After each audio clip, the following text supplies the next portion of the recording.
Assalamualaikum warahmatullahi wabarakatuh. Perkenalkan, nama saya Irmadillah dari program studi Komunikasi dan Penyiaran Islam semester 5. Baik, di sini saya akan membahas mengenai organisasi, yakni persepsi, paradigma, definisi, proses, pesan, dan unsur-unsur. Baiklah, pembahasan pertama kita yaitu definisi organisasi. Menurut Profesor Dr. Sondang P. Siagian, organisasi adalah suatu bentuk persekutuan antara dua orang atau lebih yang bekerja bersama serta secara formal terikat dalam rangka pencapaian tujuan yang telah ditentukan, dan dalam ikatan itu terdapat seorang atau sekelompok orang yang disebut bawahan. Selanjutnya yaitu persepsi. Menurut P. Robbins dan Timothy dalam buku Perilaku Organisasi, persepsi adalah proses di mana individu mengatur dan menginterpretasikan kesan-kesan sensoris mereka guna memberikan arti bagi lingkungan mereka.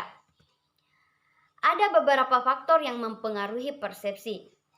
Menurut Robbins, faktor pelaku persepsi dipengaruhi oleh karakteristik pribadi seperti sikap, motivasi, kepentingan atau minat, pengalaman, dan pengharapan. Dan faktor lain yang dapat menentukan persepsi adalah umur, tingkat pendidikan, latar belakang sosial ekonomi, budaya, lingkungan fisik, pekerjaan, kepribadian, dan pengalaman hidup individu. Selain itu, pengorganisasian persepsi meliputi 3 hal. Yang pertama, kesamaan dan ketidaksamaan, yaitu suatu objek yang mempunyai kesamaan dan ketidaksamaan ciri akan dipersepsikan sebagai suatu objek yang berhubungan dengan dan tidak berhubungan. Yang kedua, kedekatan dalam ruang, yaitu objek atau peristiwa yang dilihat oleh orang karena adanya kedekatan di dalam ruang yang digunakan akan dengan mudah diartikan sebagai objek atau peristiwa yang ada hubungannya. Yang ketiga, kedekatan dalam waktu, yaitu objek atau peristiwa juga dilihat sebagai hal yang mempunyai suatu hubungan karena adanya kedekatan atau kesamaan dalam waktu. Proses terbentuknya persepsi menurut Mita Toha ada beberapa tahapan. Yang pertama, stimulus atau rangsangan, yaitu ketika individu dihadapkan pada suatu stimulus atau rangsangan yang hadir dari lingkungannya. Yang kedua, registrasi, yaitu suatu gejala fisik yang nampak berupa penginderaan dan syaraf seseorang berpengaruh melalui panca indera yang dimilikinya. Yang ketiga, interpretasi, yaitu proses yang memberikan arti kepada stimulus yang sudah diterimanya. Selanjutnya, paradigma organisasi. Paradigma organisasi adalah sebuah cara pandang seseorang yang mana hal tersebut dapat mempengaruhi pola pikirnya mengenai suatu fenomena, dibarengi dari sikap yang akan mereka berikan kepada fenomena tersebut. Bentuk paradigma organisasi direpresentasikan dalam teori organisasi. Yang pertama, teori organisasi klasik, di mana dikatakan bahwa organisasi seperti tut yang ada pada piano. Setiap not piano memiliki struktur pembagian nada yang sangat rapih dan unik. Dan jika digabungkan menjadi kesatuan lagu, maka harmoni yang mereka keluarkan akan luar biasa menakjubkan. Yang kedua, teori organisasi modern. Berbeda dari sebelumnya, teori ini memandang bahwa dalam sebuah organisasi, orang-orang di dalamnya harus dapat memandang fenomena secara empiris, atau lebih mudahnya adalah memandang fenomena tertentu harus melalui cara berpikir seorang penelitian, dengan mencari kebenaran yang ada dan pastinya dapat dipertanggungjawabkan. Selanjutnya, proses organisasi. Proses organisasi adalah segala aktivitas utama yang dilakukan dalam suatu organisasi.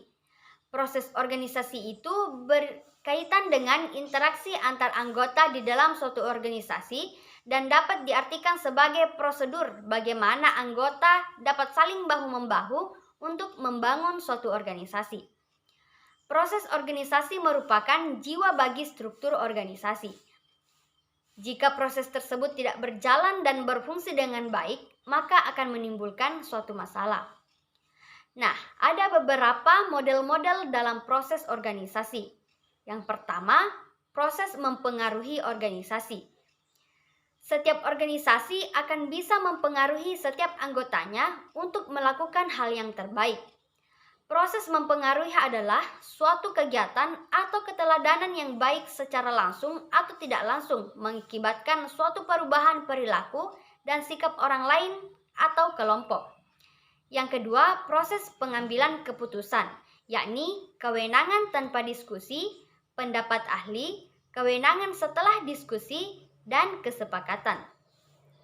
Yang ketiga, proses evaluasi prestasi, di mana sistem ini diterapkan untuk mengevaluasi prestasi memiliki tujuan seperti penentuan imbalan, identifikasi kebutuhan akan pelatihan, dan lain-lain.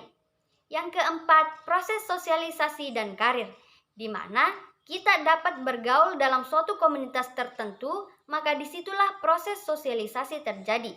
Sedangkan karir adalah suatu deretan posisi yang diduduki oleh seseorang selama perjalanan usianya. Selanjutnya yaitu pesan.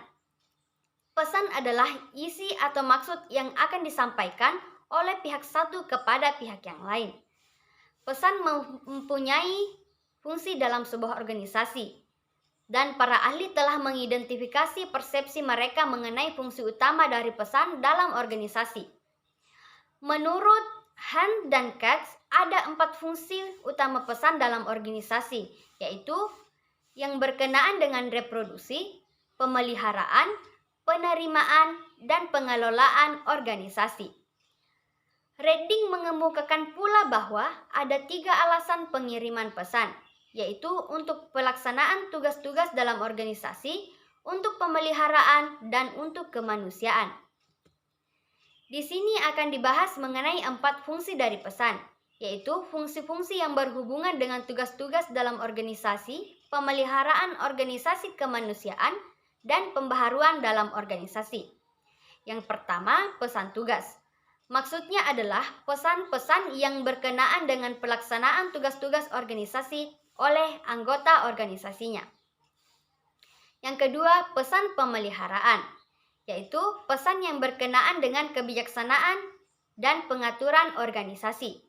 Yang ketiga, pesan kemanusiaan, yaitu pesan yang berkenaan dengan hubungan interpersonal, konsep diri, perasaan, dan moral. Yang keempat, pesan pembaharuan, yaitu pesan yang menjadikan organisasinya dapat menyesuaikan diri dengan perubahan-perubahan yang terjadi dalam lingkungannya. Yang terakhir yaitu unsur-unsur dalam organisasi.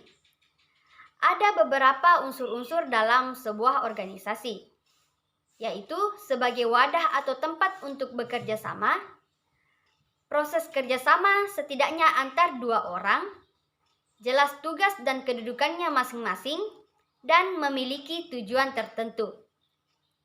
Baik, itulah pembahasan mengenai organisasi, yakni persepsi, paradigma, definisi, proses, pesan, dan unsur-unsur.